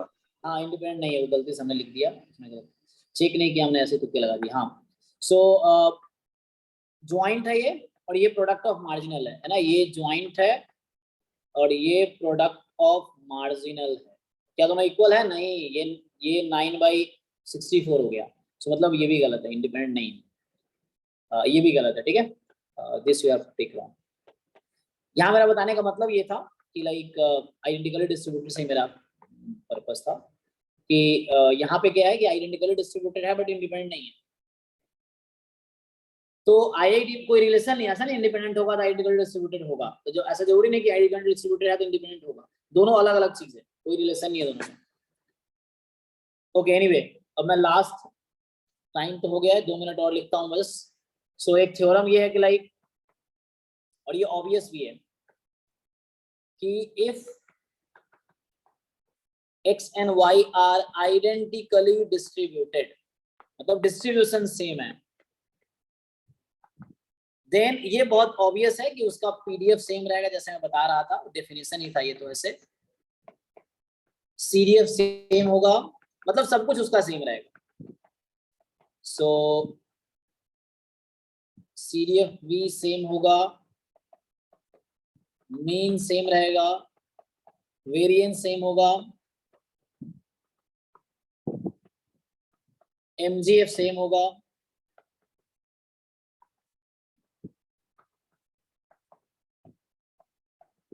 सब कुछ सेम रहेगा। ठीक है, इस तरह से। So for all t belongs to r, for all t belongs to r, इसके लिए। सो इस तरह से ये सारे रिजल्ट्स होल्ड करेंगे अगर आइडेंटिकल डिस्ट्रीब्यूटेड है तो, कि दो identical, the mean equal, variance equal, MGF equal है ना, पीडीएफ इक्वल, सीडीएफ इक्वल, सब इक्वल होगा। कॉन्टिन्यूअस है तो, अदरवाइज अगर डिस्क्रीट है तो पीएमएफ इक्वल, जैसे कि मैं लिख रहा था ना, ए का ही 2 पार्ट है, ए में दिस और this. Okay I think so that's all. कुछ पूछना है? ये कन्वर्सली ऑलवेज ट्रू है या नहीं है?